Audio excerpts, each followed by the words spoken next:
it going, Cake Eaters? It's Producer Guy Phil, and we are back with some more NHL 17 content. I just gotta ask you really quick, please click that like and subscribe button. We're on the road to 5K. We hit 5K. 2 people are getting Youngstars copies of NHL 18. If we don't, that's okay. 1 person will get a Youngstars copy and a t-shirt. Also, please follow me on Twitter at Arcade Regiment, because that is going to be the way for you to win potentially 1 or 2 copies of NHL 18. No, you can't win 2. I'm sorry, you can only win 1. I'm sorry, man. I'm sorry.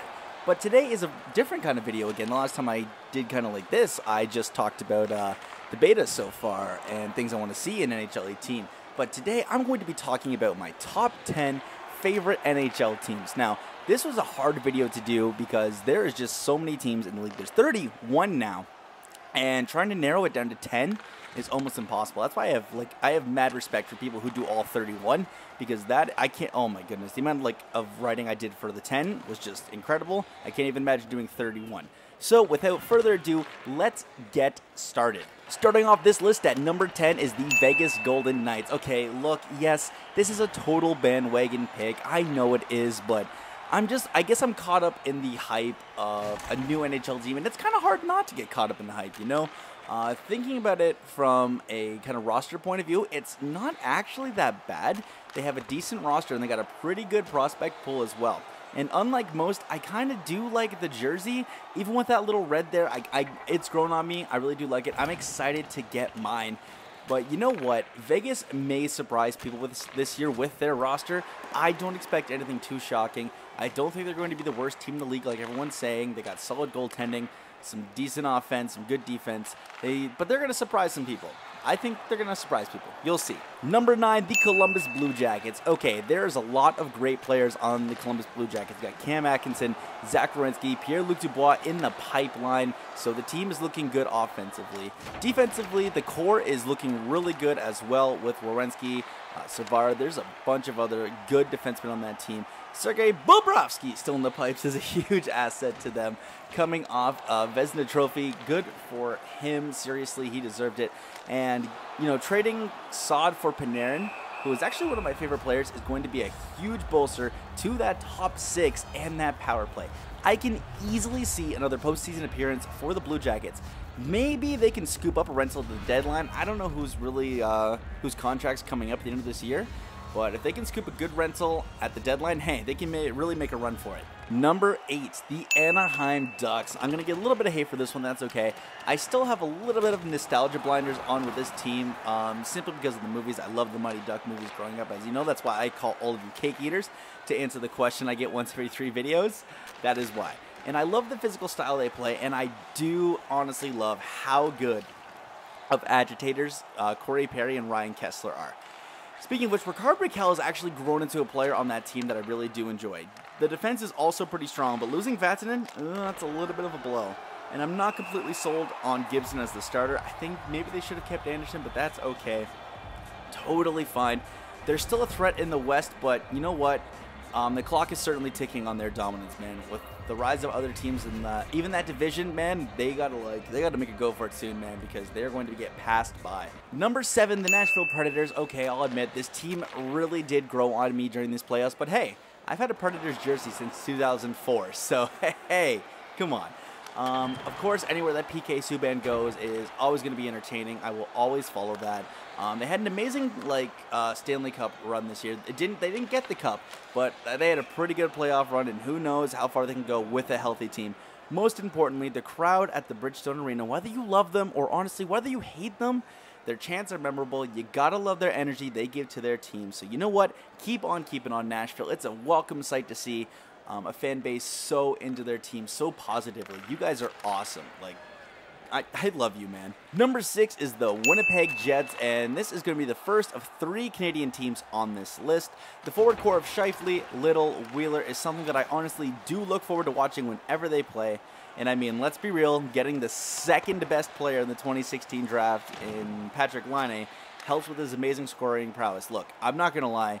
Being a Toronto guy, Laine has such a shot that even makes me go, wow. Just seeing where he can put that puck and the amount of power he has in his shot, it's scary, man. Jets, you guys got a stellar player on your hands. And plus, with big Dustin Byfuglien patrolling the blue line, it just makes them tough to play against, in all honesty. Is Steve Mason the answer, though? Ooh, I don't know. Again, Goaltending's always been an issue for that team over the last little while, and I don't know if he can do it, but hey, only time's going to tell. Number 5, the New York Rangers. King Henrik is my favorite goalie currently, which definitely helps propel this team into my top 5. For the last little while, if you think about it, the Rangers have always had skilled players, even since Torts was the coach. Right now, they still got Mika Zibanejad, Rick Nash, Chris Kreider, Matt Zuccarello, and the young Jimmy Vesey. That really does help the offense in the Big Apple. Signing Shattenkirk to, honestly, a pretty good contract for what he was asking will definitely help that team defensively. And I don't know what it is, but there is something about watching the Rangers play. Again, it's just one of those like intangible X factors. You know, someone just scored. Oh my goodness! Wow, what a beauty!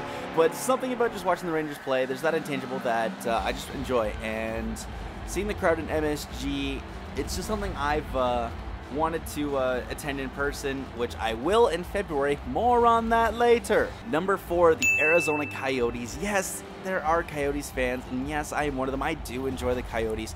There are so many young and talented players who are just ready to break out soon.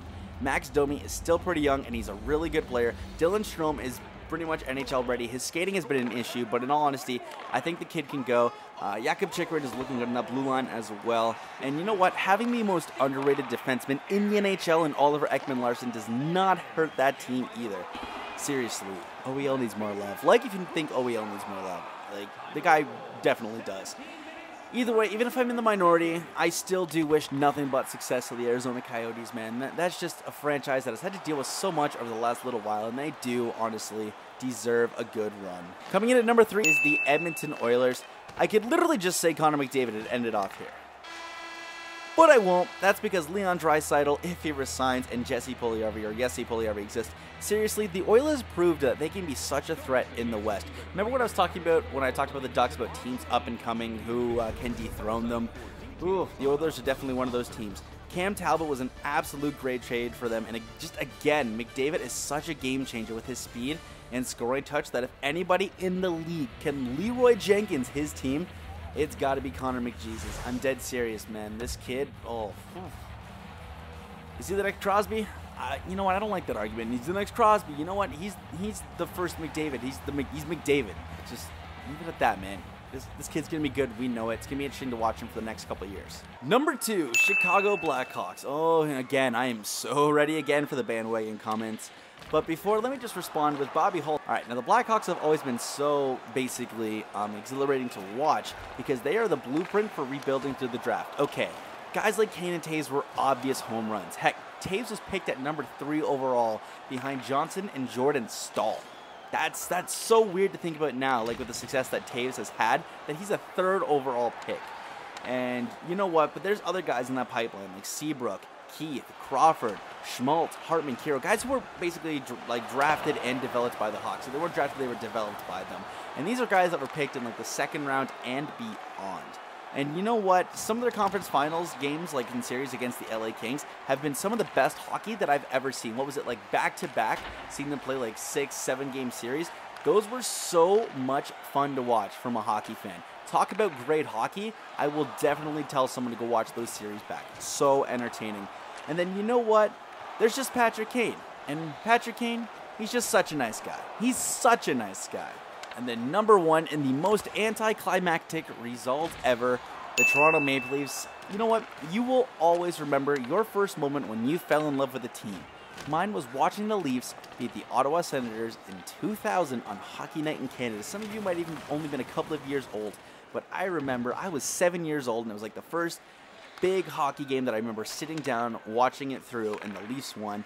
And I was honestly following that 2001-2002 Cup run, and the Leafs team, that Leafs team with like Sundin, Caberlet, McCabe, Tucker, Domi, Skavage, or was Skavage still in? No, I think Skavage was gone. Travis Green, Shane Corson. That team just has so much fond memories in my heart. Okay, so most of my early youth was watching that success. So basically from like the late 90s to like the early 2000s, maybe like 2003, but then the latter part of my years would be spent with heartbreak and failure.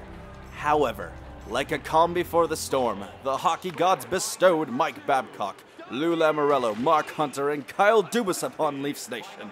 Then through picks like Nazem Kadri, Morgan Riley, William Nylander, Mitch Marner, and Austin Matthews, through the clouds, a light of hope shines.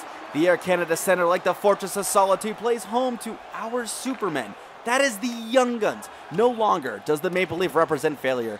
No longer does the Maple Leaf represent heartbreak. No longer does the Maple Leaf represent Game 7 or an 18-wheeler off a cliff. It now stands for optimism. It now stands for hope. In Leafs Nation, we're living on a prayer. We are halfway there. And if you take our hand, we'll make it, I swear. Well, guys, I hope you enjoyed this video. Be sure to like and subscribe and let me know your top 10 or even top 5 favorite NHL teams right now. I hope you guys enjoy this. Let me know what other top 10s you want to see. I'll be happy to do them. This was actually more than fun, just sitting down, talking about like some of my favorite teams and even just chilling, writing them down. So I'm producer guy Phil. I will see you in the next one, Cake Eaters. Stay classy.